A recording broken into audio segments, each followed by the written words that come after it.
Groups is to raise awareness about the destruction of our NHS and to monitor our local NHS actors and expose plans for privatisation and cuts, and also protest actively against them and resist these changes.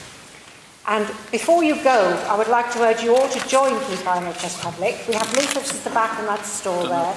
It's only £5 a year if you're unwaged or 10 if you're waged. And we are only as strong as our members.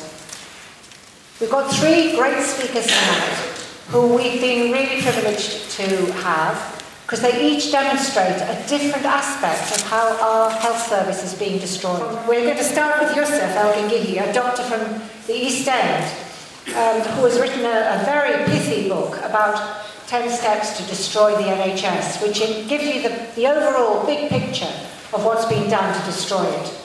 His book is on sale at the back, and we hope you'll buy it before you go.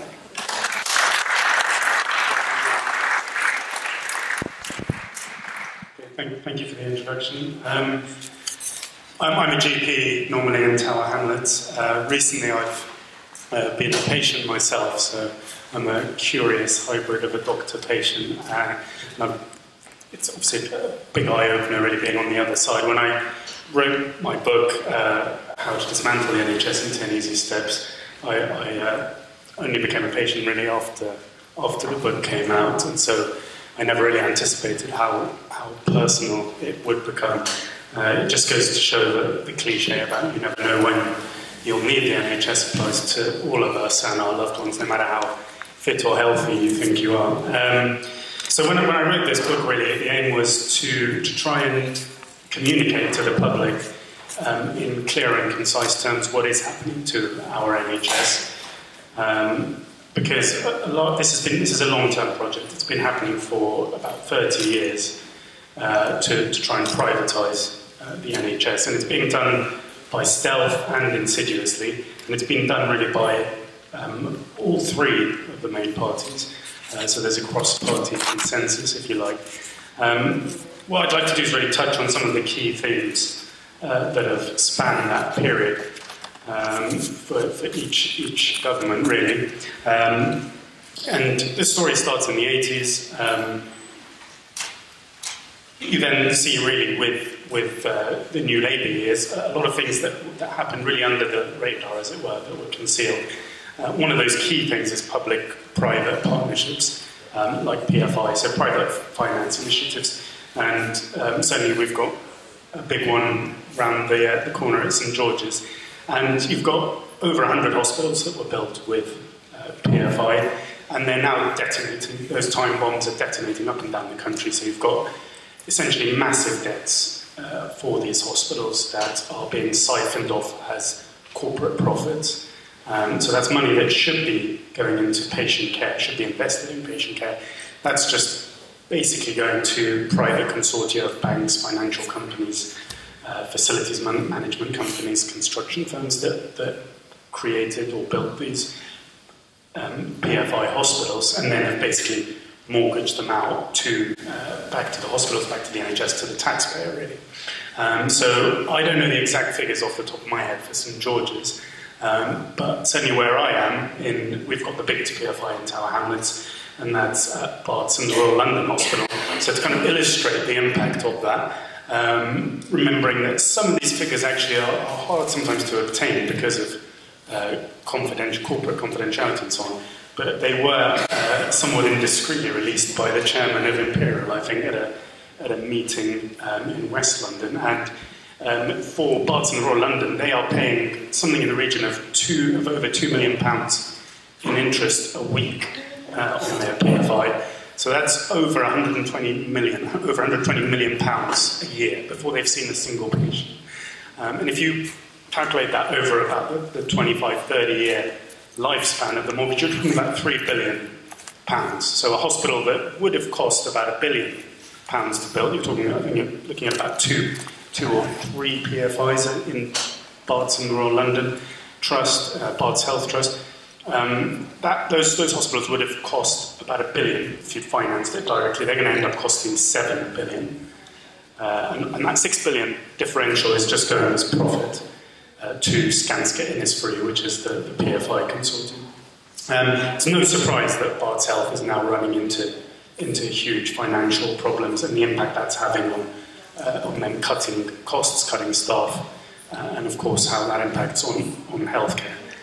So that's the situation up and down the country, and that's one of the key things that I think when we're talking about things we can do, there are obviously fantastic local campaigns everywhere and PFI campaigns specifically, but that's something that really needs to be resolved. Moving on really to the coalition, we saw the most important thing was their flagship reform, which was the Health and Social Care Act, came into effect 3 years ago. That's a privatisation act, essentially. But it pretty much went under the radar of the opposition parties, of the mainstream media. Not sure why, partly because of complicity, but partly because there's a lot of deliberate obfuscation, and it's very hard for people, I think, to grapple with, including doctors, absolutely, and NHS staff, to grapple with the abstract legalese involved in a piece of legislation like that, which is over 400 pages. But if you're trying to sum up in a nutshell what that legislation does, it acts as the government's responsibility to provide an NHS. So it's part of what you would call denationalisation, so privatisation really, and it severs the direct responsibility of the government for the NHS and it devolves it to various bodies such as the clinical commissioning groups or CCGs. The second thing it does is it reduces the legal obligations of CCGs to provide comprehensive care. And it does that through kind of quite clever legalese. It opens all kinds of possible doors for reducing comprehensive care. And we're seeing, in fact, a ramping up of rationing across the country. So things like cataracts, hearing aids, hip and knee replacements, varicose veins, all kinds of things are being increasingly rationed. We've seen some of the more eager CCGs, such as Devon CCG, actually make quite dramatic announcements, such as the fact that they're going to restrict routine surgery for all obese patients and smokers. They're going to restrict routine shoulder surgery for all patients, and that actually forced the NHS Chief Executive, Simon Stevens, to intervene. So I don't think it's happened, but that's the kind of territory that we are venturing towards. And the third thing the Health and Social Care Act did was that it opened up NHS contracts to unlimited privatisation, potentially. And again, hard to get the figures on this, sometimes from the Department of Health, but according to the NHS Support Federation, for example, we've had £30 billion of contracts tendered, about 16 billion has been awarded, and of that, 5.5 has gone to private companies, so about a third.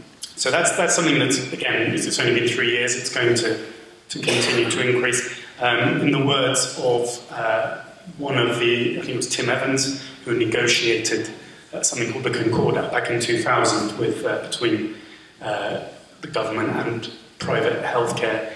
He said he looked forward to a time when the NHS was just a kite mark of basically purely private companies and so on. So that's essentially the direction we're headed in. We now, of course, have a situation where over the past 5-6 years, we've seen a deliberate running down of the NHS into the ground. And that's a classic strategy that you see with privatisation of public organisations, of the public sector, public assets. We saw it, of course, with British Rail. We've seen it with all kinds of things where you defund, you starve the NHS, in this case, of funds, and, of course, the service deteriorates, and eventually privatisation is kind of brought out as the magic solution, which, of course, it isn't.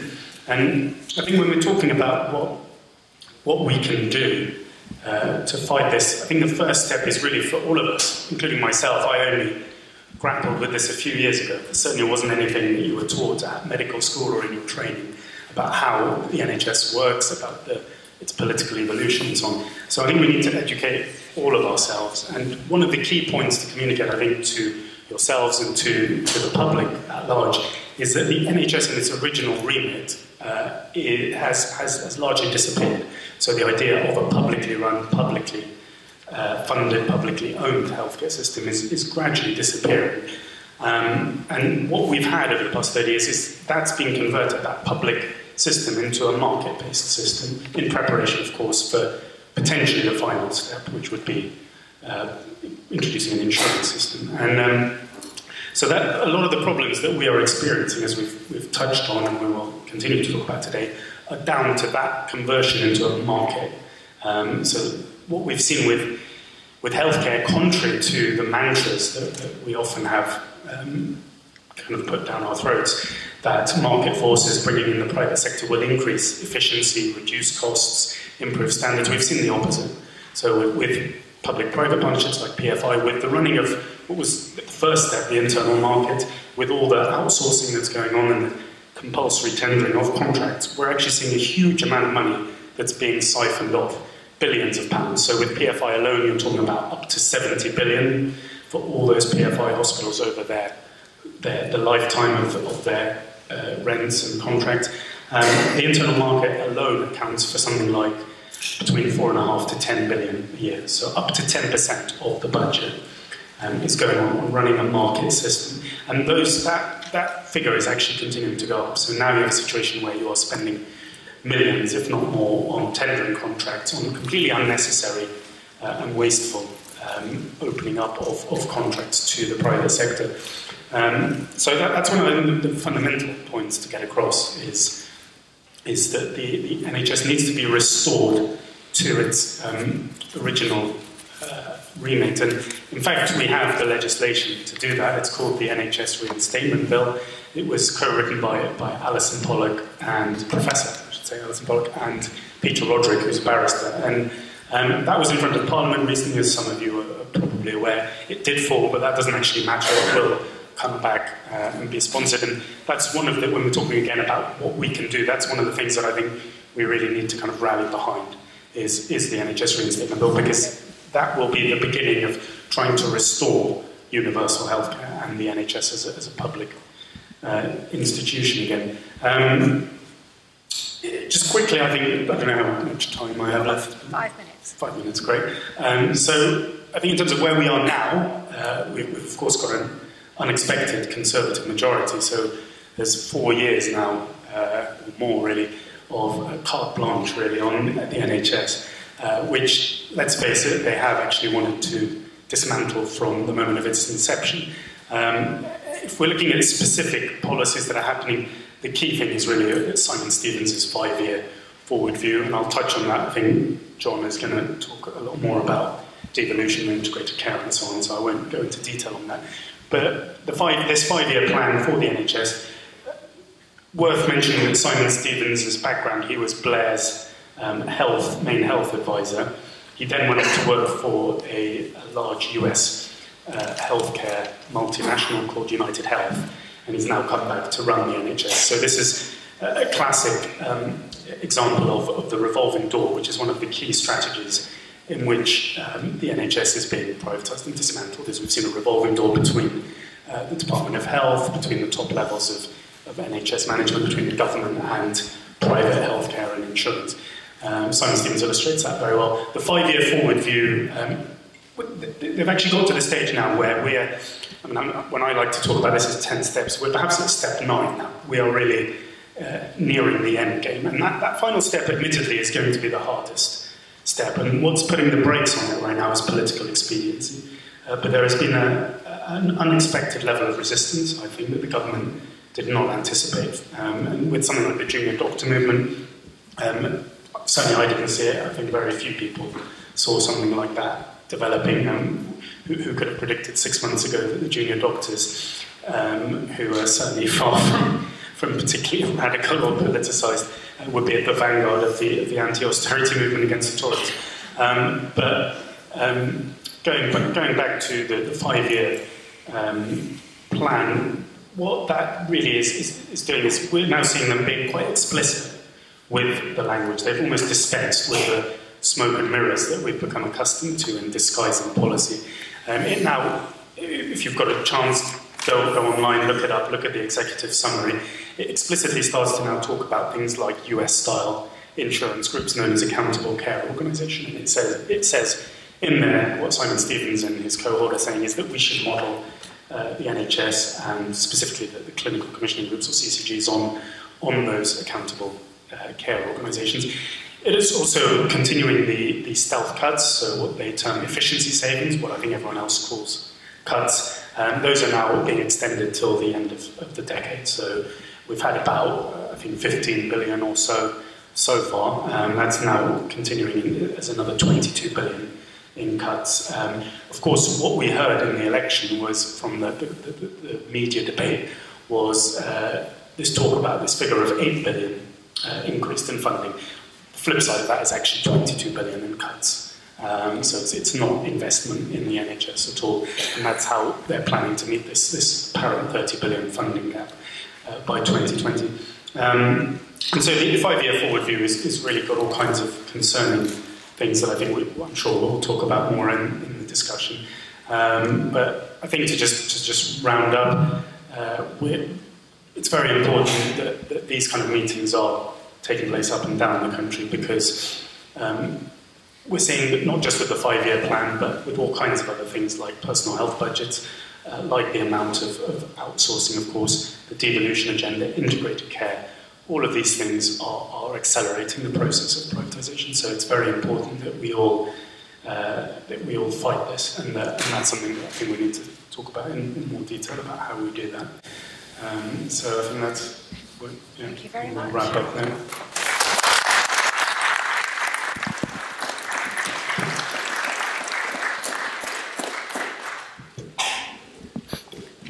Right.